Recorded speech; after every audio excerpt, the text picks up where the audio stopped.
मेरे सहयोगी सम्माननीय श्री विक्रमादित्य सिंह जी, मनाली क्षेत्र के हमारे विधायक, हमारे छोटे भाई भुवनेश्वर गौड़ जी, एपीएमसी के चेयरमैन राम सिंह मिया जी, जिला कांग्रेस कमेटी के अध्यक्ष शेष राम आजाद जी, पूर्व ब्लॉक कांग्रेस कमेटी के अध्यक्ष हरिचंद शर्मा जी, श्री राजीव किमटा जी स्पोक्स पर्सन, श्रीमती विद्या नेगी जी महिला कांग्रेस के नेशनल सेक्रेटरी, हमारे देवेंद्र नेगी जी सचिव, श्रीमती अरुणा ठाकुर जिला परिषद सदस्य, वीर सिंह ठाकुर जिला परिषद सदस्य, श्री नवीन तनवर जी महासचिव, रोहित वत्स जी महासचिव, हमारे बुद्धि सिंह ठाकुर जी पूर्व में जिला परिषद के चेयरमैन, तेजा ठाकुर जी, मनीष शर्मा जी, प्रेम ठाकुर जी, सभी दूर दूर क्षेत्रों से आई हमारी महिला मंडल की बहनें, माताएं, मंच पर विराजमान सभी सम्मानित व्यक्तिगण, युवा साथियों, 9वें वर्ष की बधाई।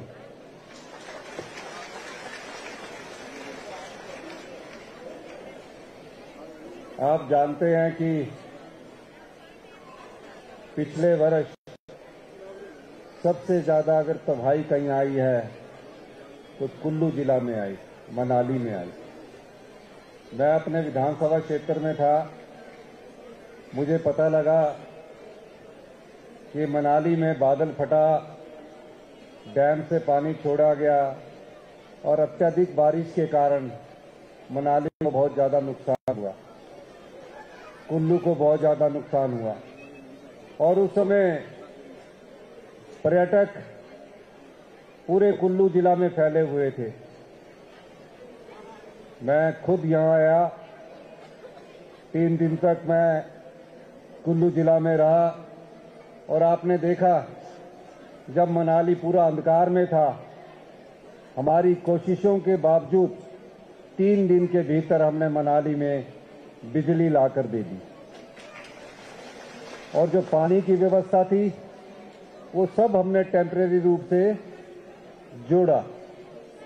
फिर हमारे पास सबसे बड़ी चुनौती उन मेहमानों को घर पहुंचाने की थी जो मनाली में सड़क टूटने के कारण फंसे हुए थे।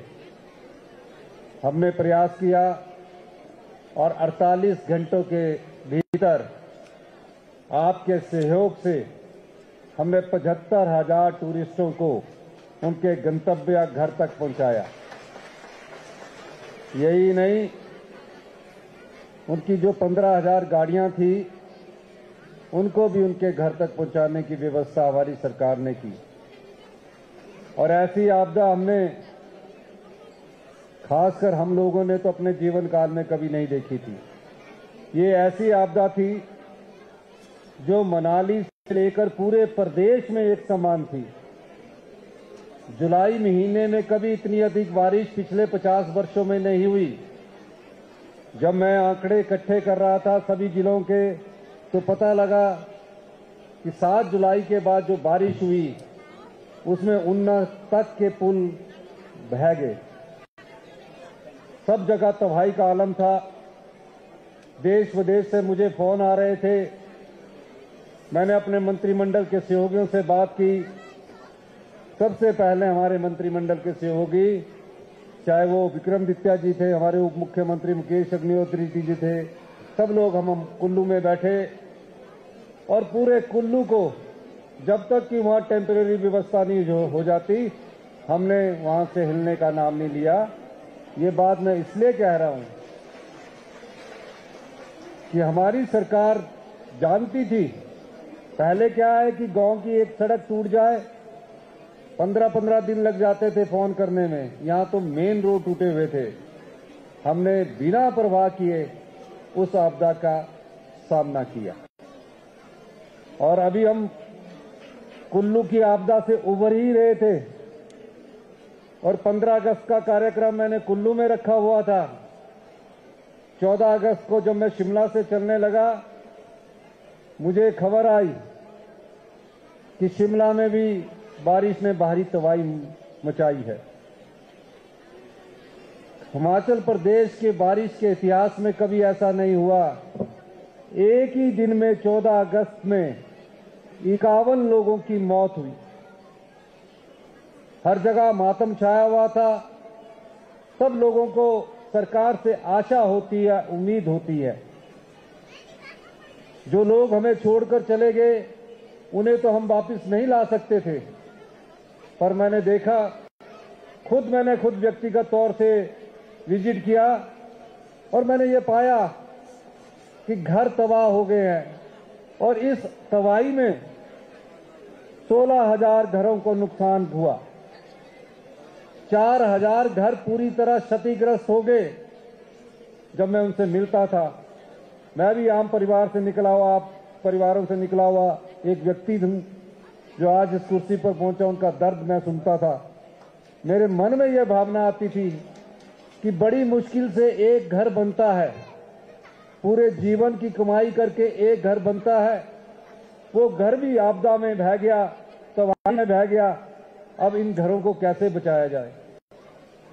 भारतीय जनता पार्टी के नेता बयानबाजी करते रहे, हम पर कीचड़ उछालते रहे और हमने जब उनसे पूछा कि आप इस समय हमारा साथ दीजिए, वो आपदा प्रभावित परिवारों के लिए साथ में नहीं खड़े हुए। जब तबाही मच रही थी, भारी बारिश हो रही थी, भारतीय जनता पार्टी के नेता विधानसभा सेशन बुलाने की बात कर रहे थे। हमने कहा हम विधानसभा सेशन बनाएंगे, लेकिन आप मुझे बताइए कि अगर आज हम विधानसभा का सेशन बुलाएंगे तो सारे पुलिस कर्मचारी विधानसभा की ड्यूटी में लग जाएंगे, सारे प्रशासनिक अधिकारी डिप्टी कमिश्नर से लेकर एसपी तक विधानसभा की ड्यूटी में लग जाएंगे, सवालों का जवाब बनाते लगेंगे। इस तबाही और इस आपदा से कौन लड़ेगा? जैसे ही हम थोड़े उभरने के बाद हमने विधानसभा का 70 बुलाया और जब विधानसभा का 70 बुलाया, उन्होंने कहा कि आपदा पर चर्चा होनी चाहिए। हमने स्वीकार किया और आपदा पर 3 दिन तक चर्चा हुई और हमने कहा कि अब आप ये प्रस्ताव पारित कीजिए कि आपदा में हिमाचल प्रदेश सरकार की आप सहायता कीजिए। आप आपदा प्रभावित परिवारों के साथ खड़े हैं कि नहीं है खड़े हैं, इस पर मतदान कीजिए। 3 दिन तक वो सरकार पर टीका टिप्पणी करते रहे और जब प्रस्ताव पर वोट डालने की बारी आई, वो खड़े नहीं हुए और आपदा प्रभावित परिवारों पर और सरकार के साथ खड़े होने से उन्हें ग्रेज होने लगा। और वे जब प्रस्ताव पारित हुआ, भारतीय जनता पार्टी की जयराम ठाकुर जो विधायक दल के नेता है, वो सभी विधायक चुपचाप मौन विधानसभा में बैठे रहे। प्रस्ताव पारित हुआ, हमने कहा कि हमें आपदा राहत पैकेज मिलना चाहिए। भारतीय जनता पार्टी के नेताओं ने हमारा साथ नहीं दिया। फिर विपदा ऐसी कि अब इन घरों को कैसे बचाया जाए।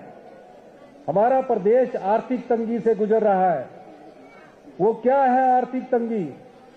हमारे पास आय 100 रुपया है।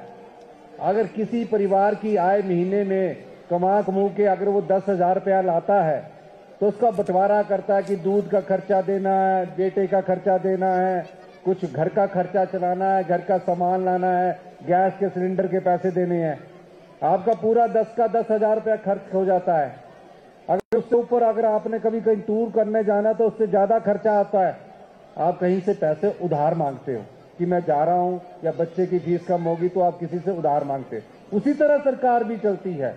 हमारी आय सिर्फ 100 रुपया है, यानी कि हम सारी तंगी के बाद 100 रुपया कमाते हैं और खर्चा करते हैं हम 170 रुपया, यानी कि 70 रुपया हम उधार लेके खर्चा करते हैं।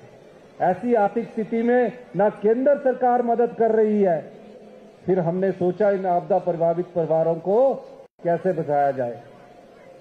अधिकारियों के साथ बैठक हुई, मंत्रिमंडल के सदस्यों के साथ बैठक हुई और जब बैठक हुई तो कहा कि जिसका पक्का मकान टूट जाएगा यानी जिसकी जिंदगी भर की कमाई मकान में लगी आपदा में पूरी बह गए जाएगी, उसको सिर्फ 1.5 लाख रुपया मिलता था।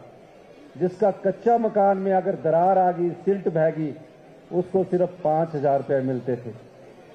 मैंने कहा हमने देखा है कि 1.5 लाख में वॉशरूम तक नहीं बनता, छोटा सा बाथरूम भी नहीं बनता।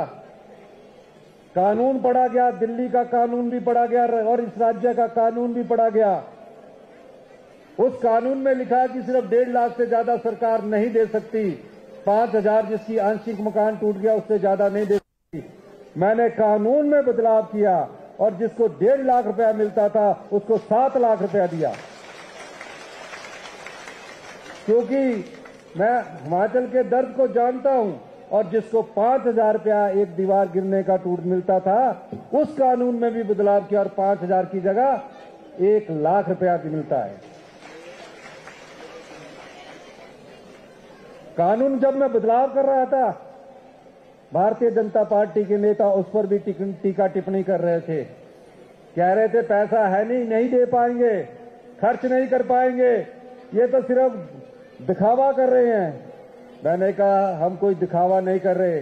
मैंने आपदा प्रभावित परिवारों के लिए पहला कार्यक्रम कुल्लू जिला में किया और मुझे ये बताते हुए खुशी हो रही है कि कुल्लू जिला में जिनके घर टूट गए हैं, बिल्कुल पानी में बह गए थे, उनको हमने 7 लाख रुपया की घोषणा की और 3 लाख रुपए की पहली किस्त जारी की। ये सरकार की संवेदनशीलता है। जिनके घर का सीट घुस गई थी या दीवार गिर गई थी, उसको 1 लाख रुपए की पहली किस्त हमने जारी की। ये क्यों? ये इसलिए कि 7 लाख रुपया जिसको घर का मिलेगा उसको पानी का कनेक्शन भी फ्री में मिलेगा, बिजली का कनेक्शन भी फ्री में मिलेगा। ये सरकार की संवेदनशीलता थी।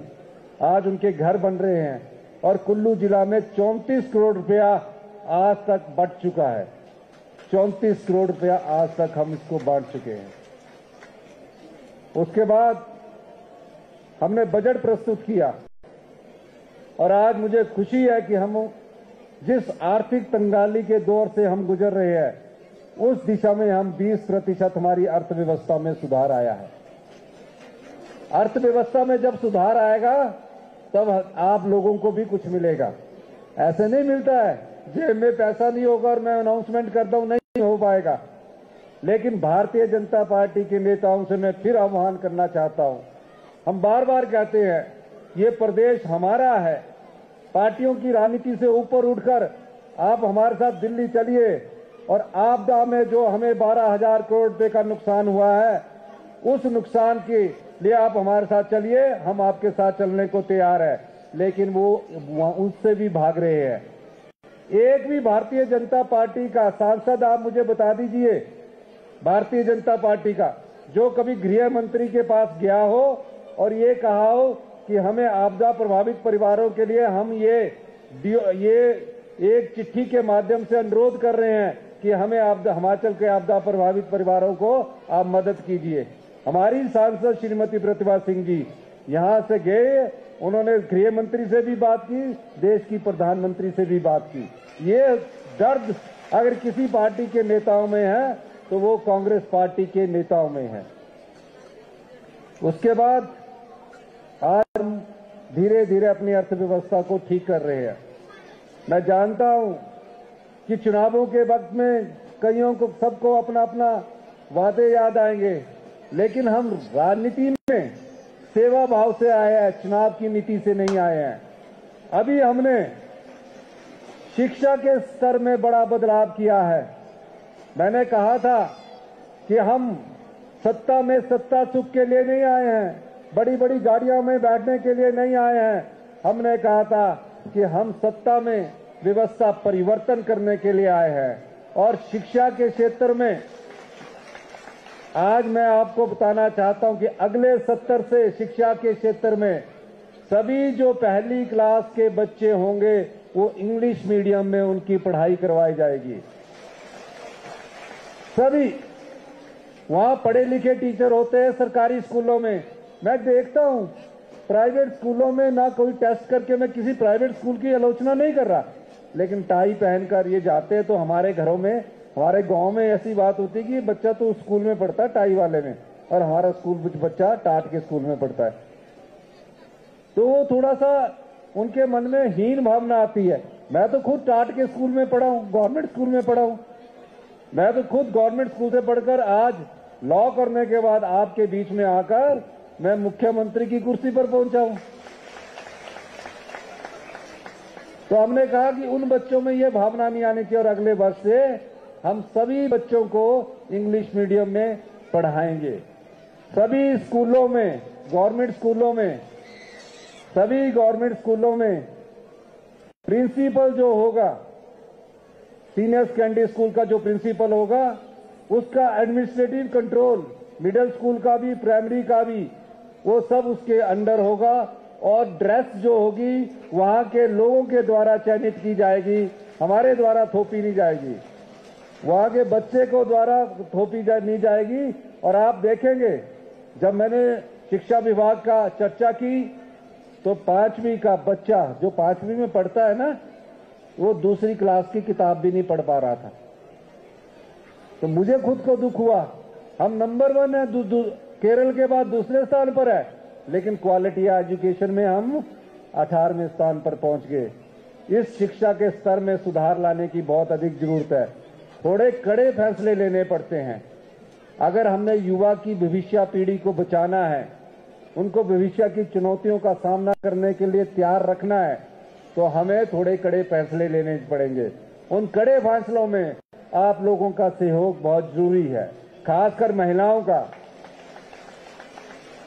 क्योंकि आप घर का चूल्हा भी चलाती है, परिवार को भी संभालती है, बच्चों को पढ़ाने भी भेजती है, और ये आशा भी आप करती है कि अब बच्चा अच्छा पढ़ लिख कर अच्छी नौकरी करेगा।